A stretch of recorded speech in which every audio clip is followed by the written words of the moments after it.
Good morning, honey. How did you sleep? Good morning, David. I slept pretty well, actually. The cool breeze last night was just perfect. How about you? Same here. I love it when we can finally open the windows and let some fresh air in. Absolutely. So, what's on the agenda for today? Anything exciting in the news?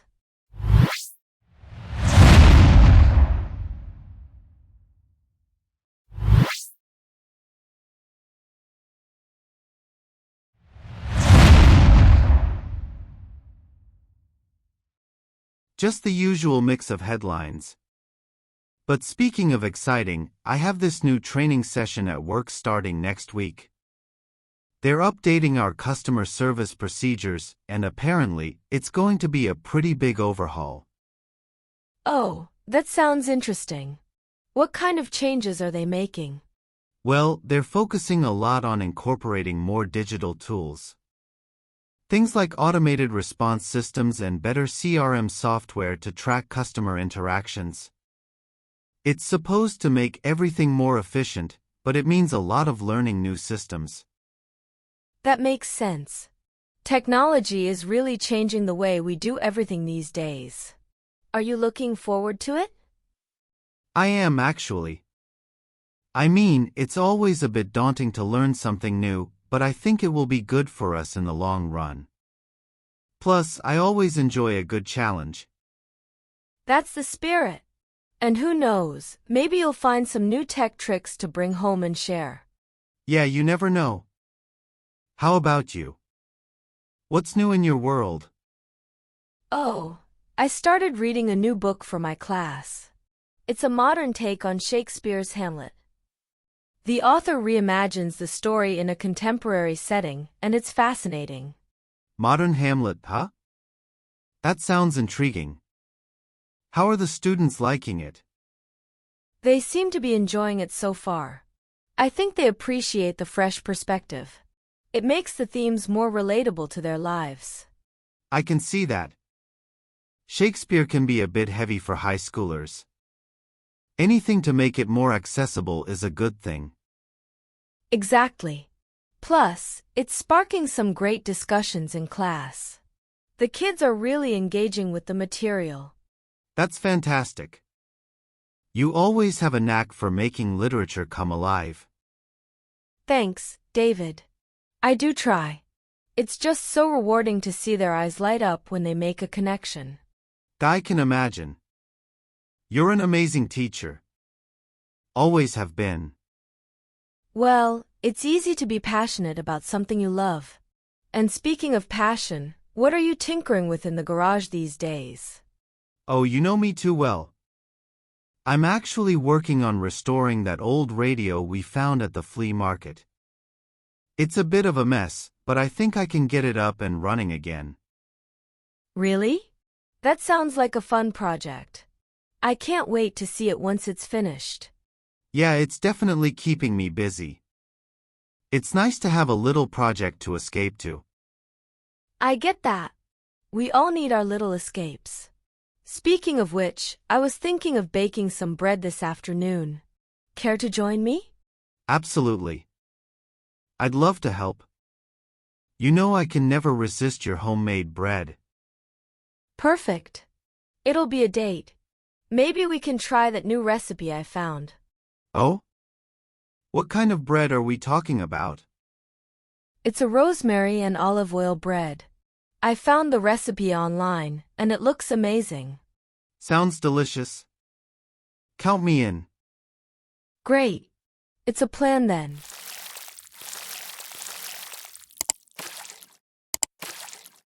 Morning, everyone.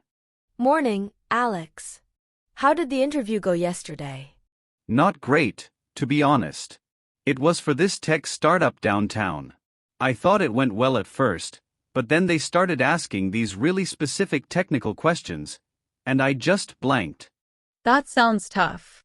Did they give you any feedback? Not really. They said they'd get back to me, but I'm not holding my breath. Don't be too hard on yourself, Alex. Interviews can be tricky, especially with tech companies. They often ask those kinds of questions to see how you think on your feet. Your dad's right. It's all part of the process. Remember, it's not just about what you know, but how you handle pressure and problem solve on the spot. I know. It's just frustrating. I've applied to so many places, and it feels like I'm just hitting walls everywhere. Hey, don't get discouraged. Remember when I was struggling to choose my major? I felt lost too, but I eventually found something I was passionate about. You'll find the right fit. Exactly. Let me tell you about my first job interview out of college. I was applying for a position in customer service at a big company. I walked in there confident, thinking I had it all figured out. But when they started asking me situational questions, I stumbled. Really? What happened? Well, they asked me how I would handle an angry customer. I started to give this textbook answer, but halfway through, I realized I was rambling. So, I paused, took a deep breath, and just spoke from the heart. I told them about a time I had a difficult interaction with a professor and how I managed to resolve it by staying calm and listening. They liked that I could think on my feet and handle stress. And look at you now. You've come a long way since then. That's a good story, Dad. Maybe I should try to relax more and just be myself in these interviews. Absolutely. They want to see the real you, not just your resume. Remember, every interview is a learning experience. The more you do, the better you'll get. And don't forget, we're proud of you no matter what. It's a tough job market, but you're resilient. You'll find your path. And in the meantime, if you need any help with coding or practice questions, you know where to find me. Thanks, Maya. I might take you up on that. It's good to have a family tech support team. That's the spirit. And if you need a break, maybe come out to the garage with me. We can work on that old radio together. Sometimes stepping away from the problem helps you see it more clearly. I might just do that. Thanks, everyone. I really appreciate the support. We're always here for you, Alex. Family sticks together, especially during the tough times. And hey, if all else fails, you can always become a famous YouTuber or something. I hear that's what all the cool kids are doing. Yeah, right. Maybe I'll start a channel about job hunting mishaps. It could be a hit. You never know. But seriously, just keep at it. Every no gets you closer to a yes. Exactly. Keep your head up and don't lose hope. Thanks, guys. I feel a lot better. I'll keep pushing forward. That's the spirit. Here's to perseverance and finding the right path.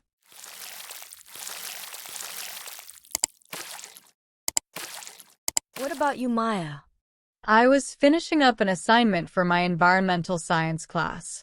We're starting this new project on sustainable living this semester, and it's so exciting. Those do sound interesting. What do you think you'll focus on for your projects this semester?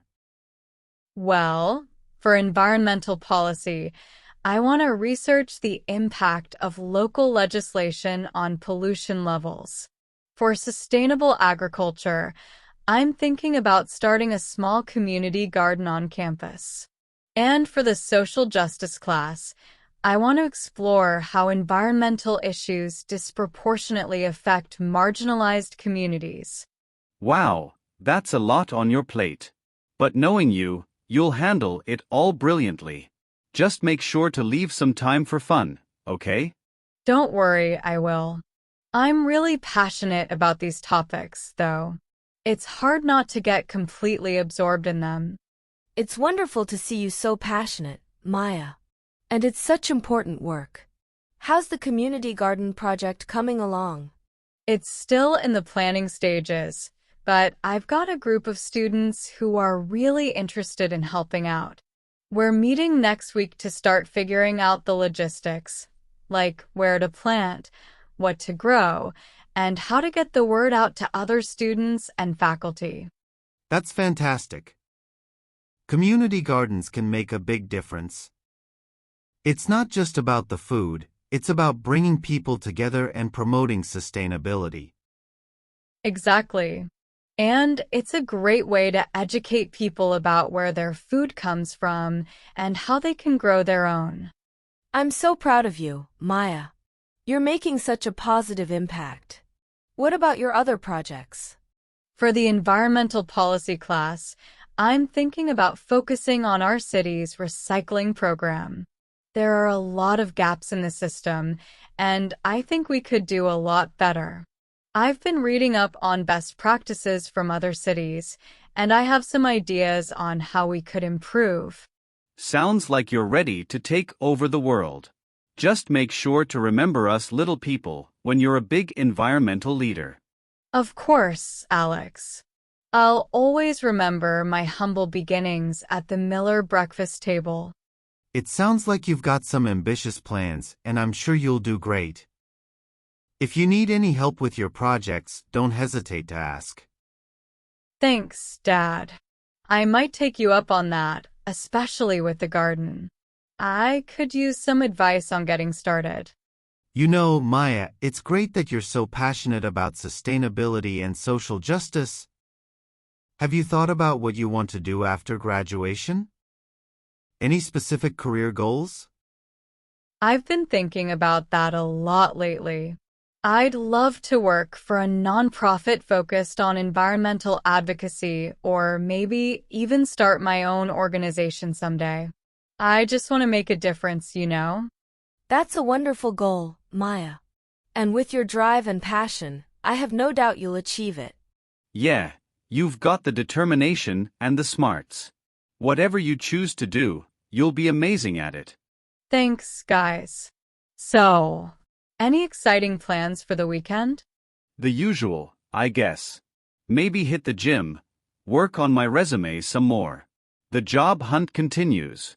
Well, don't forget to take some time to relax and recharge too, honey. Job hunting can be stressful. I know. Maybe I'll join you at your book club meeting later, Mom. Always good to escape into a good story for a while. Sounds like a plan. Speaking of plans, how about we all head out to the park this afternoon for a picnic? It's a beautiful day, and it would be nice to spend some quality time together as a family. Love that idea, Dad. I could use some fresh air after being cooped up in the library all morning. Sounds good to me. Maybe I can even finally beat you at Frisbee this time, Maya. In your dreams, Alex. All right. Let's not get too competitive before the picnic even starts.